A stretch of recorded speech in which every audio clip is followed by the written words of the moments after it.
Hey everyone, welcome back to my channel. So today I wanted to do an all my pets video. You might want to get like a beverage or something because this is probably going to take a while. I have a lot of pets. I'm sure I have well over 100. I wanted to just kind of give a little bit of a disclaimer. I'm not trying to encourage anyone to go out and get this many pets, nor am I condoning that the average person should probably own this many pets. I've always kept more pets than the average person. Now I do the YouTube thing. I'm not saying I have any of these animals because I do YouTube. That is not the case at all. But what I'm saying is that doing YouTube allows me more time to focus on my animals because that's what my channel is about, and this is the main thing that I do. Also, a lot of my pets are very low maintenance. I said that I have probably over 100 animals. Like 70 of those are tarantulas. So a lot of people maybe aren't aware, but tarantulas don't require cleaning the substrate, daily care, daily watering, daily feeding. They're not social animals. In fact, they are the complete opposite. They don't want to be bothered. Now, that being said, taking care of this many animals is still work. It's not as much work as I feel like a lot of people think it is, but yes, it is work. I'm just saying I have a lot of animals. I am aware of that. They're all taken care of. I encourage you to do research if you see any animals here today that you want to get. And don't just get my opinion, go get like other people's opinions too. I appreciate that some of you trust me enough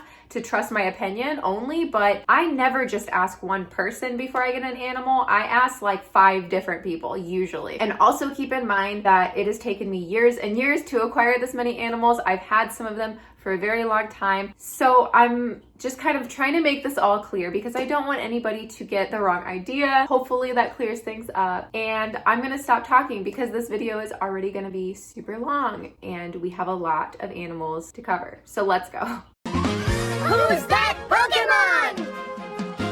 So I figure we will talk about Magic Frog first and we can talk about the tarantulas last just because I have so many tarantulas to cover. So I'm sure most of you know Magic Frog. He is a tomato frog and I just always call him Magic Frog because he's just super magical. He's actually a super bright red color and he's really mad right now. Like he's puffed up like a tomato. This is like a defense mechanism. If you aren't aware, tomato frogs are actually pretty grumpy. Like he's mad at me right now because I gave him more water. Like, I mean, I don't know what to tell you, sorry. That is Magic Frog. Before we go any further, I just wanted to thank our sponsor for today's video, Lavoie.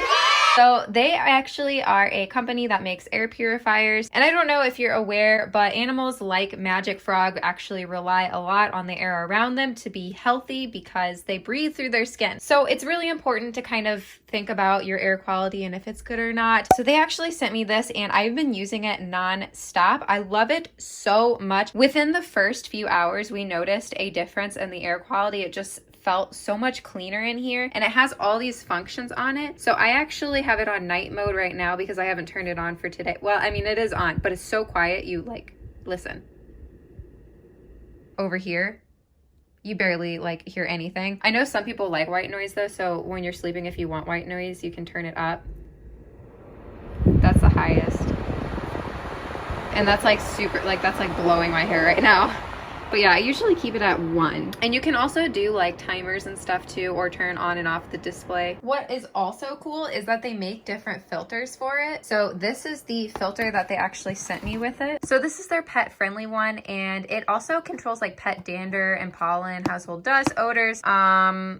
Yeah, I have 2 very hairy dogs, so I definitely can use that. But I really have been enjoying it, and I really like how they have a pet-specific filter. Like I said, these products that I have tried are really good, and I really have been enjoying them. If you have a pet room or just like a lot of pets too, this is a really good option for you to keep in there. Like I said, we've been running it 24/7 and really enjoying it. So I will go ahead and put the links down below. Go check it out if you're in the market for an air purifier, or even if you're not and you're realizing maybe you should be, this is probably the first one I would go to. So thank you so much, Lavoie. So unfortunately, we are probably not going to see this animal because I have a feeling this animal is somewhere around here, or at least that's where he was last time I checked. But this is actually my toad, or my Fowler's toad. I also call him Hypno Toad, and he has been in full-blown hibernation mode. So I will just go ahead and insert what Hypnotoad looks like, and hopefully he will reemerge soon because I really freaking miss him. All right, so here is Rango, and Rango was my first reptile ever. He is about 5 or 6 now. We got him when he was a teeny tiny little hatchling, and he has grown a lot. A lot of people ask me how he still has his tail. I don't know. I mean, I do handle him. I've always handled him since he was little. Hopefully that means he's not going to drop his tail because I love his tail, and I see him use it a lot for balance and stuff. But yeah, we have a very special connection because, like I said, he was my first reptile ever. Before him, I had only kept fish and stuff, so he was kind of my first like really exotic animal, and he is just so gorgeous. All right, let's move on. So this is Tut, and he is my bearded dragon. So he was actually just sleeping. I just woke him up. Don't worry, I didn't just wake him up for this video. I just turned his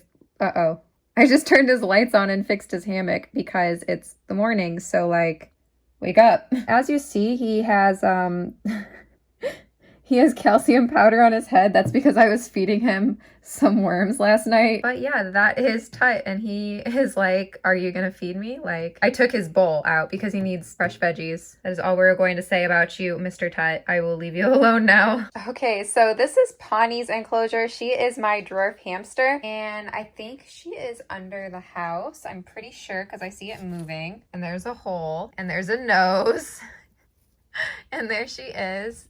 She's probably like, why are you disturbing my sleep? Yet she disturbs my sleep every single night by running on this wheel. So, I mean, it's only fair. She's the sweetest little hamster ever. There you go.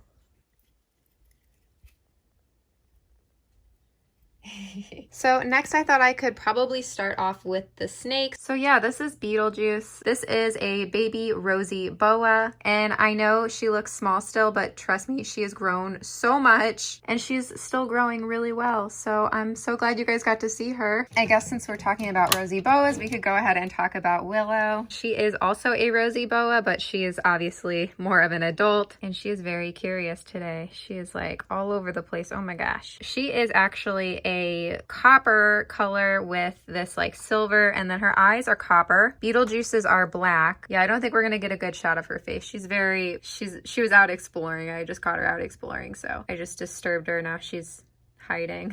So this is Beetlejuice, and I actually see him peeking out right there. Okay, so I was actually able to get Ichabod out. He's like attached to me right now, but he is a black corn snake. Look at him, he's like stuck to me. We got him when he was just a little baby, and he's grown so much. Corn snakes are like really active. They're so hard to like handle sometimes. There he is.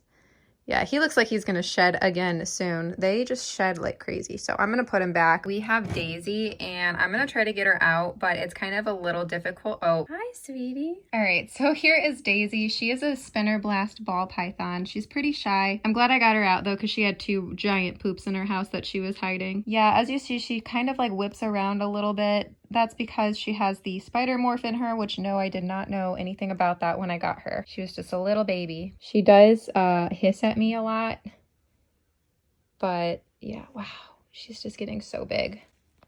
Look at that. I'm sorry. All right, I'm gonna put her back. But this is a snake I know we are not going to see. This is my Midland Brown. If you remember, it's the super teeny tiny snake that is like the size of a worm and eats worms. So I actually built this really nice enclosure for it, and it's got like this burrow, and there's the water dish and cork and stuff. And then this right here, I know it looks like dirty and dry.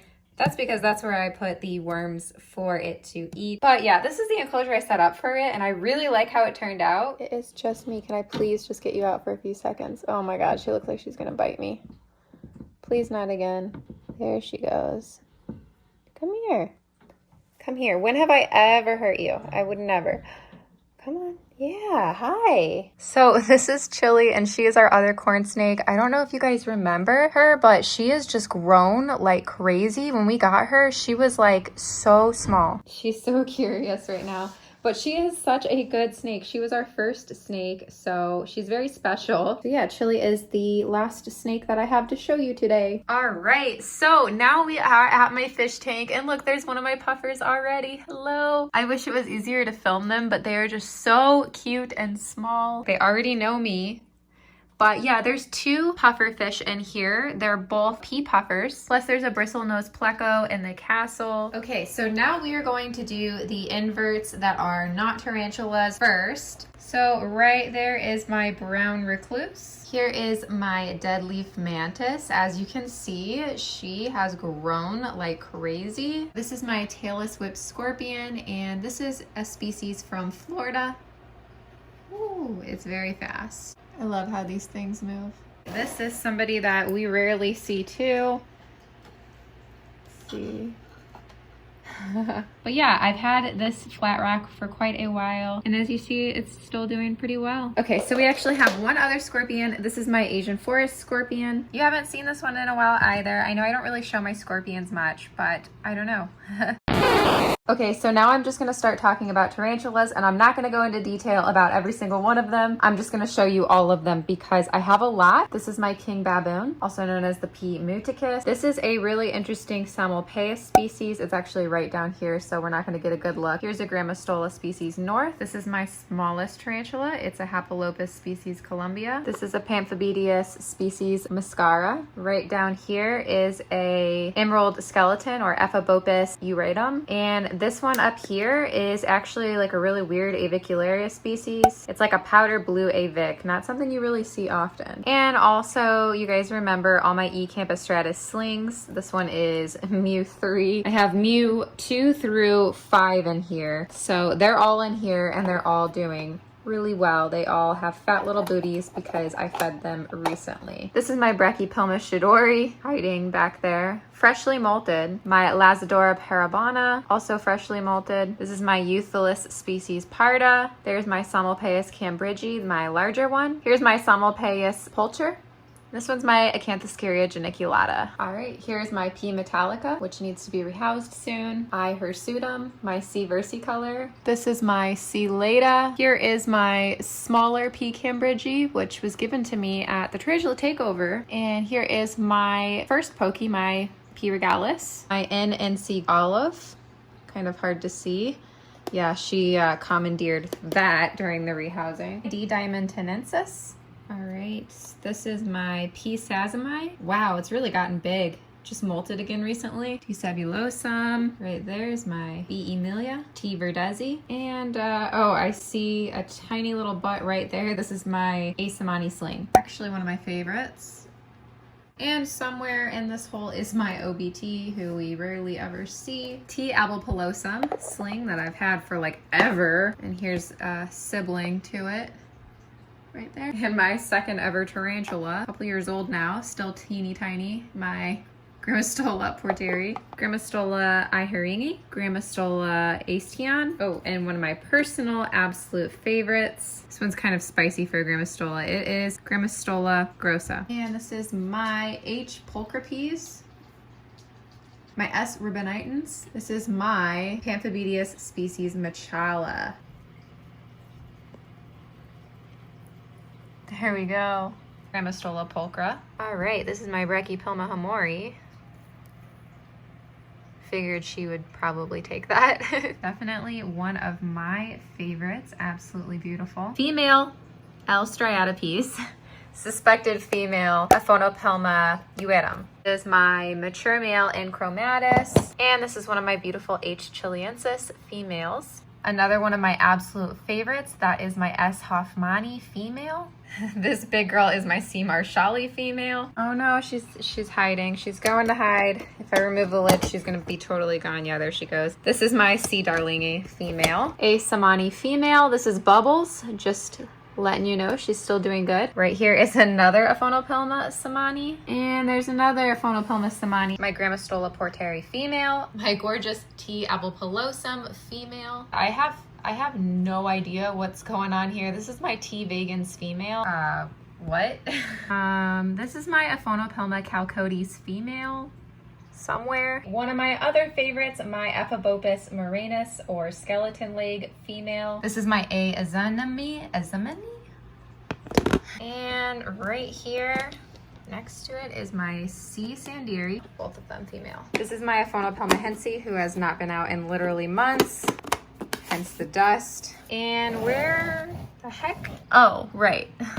My imrobustum is like way back there. This is, I'm pretty sure, suspected male. Pretty sure it's molting. So right there is Dumpster Tarantula. This girl is one of my absolute favorites too. She's in a Phonopelma straderi. Male T. vagans. And Salem, my male Grammostola pulchra, probably one of the tarantulas I've had the longest. So this is Pikachu. She is my adult female Grammostola pulchra piece.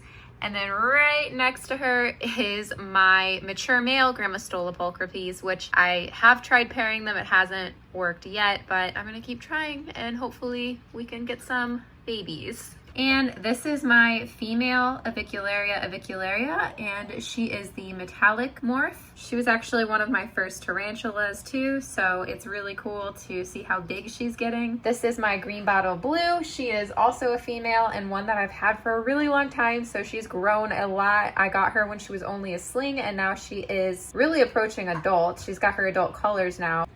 This girl is my other adult female Homeoma chiliensis, and she's actually about 15 or 16 years old now, so she's actually probably my oldest tarantula that I know. I'm giving them water as I go along. This is my female Nedu Tripapi, and she is really gorgeous, one of my favorites actually, and you can just see like how pink she is now and everything since she just molted. She's already eaten like a bunch of worms, so yeah, she's doing good.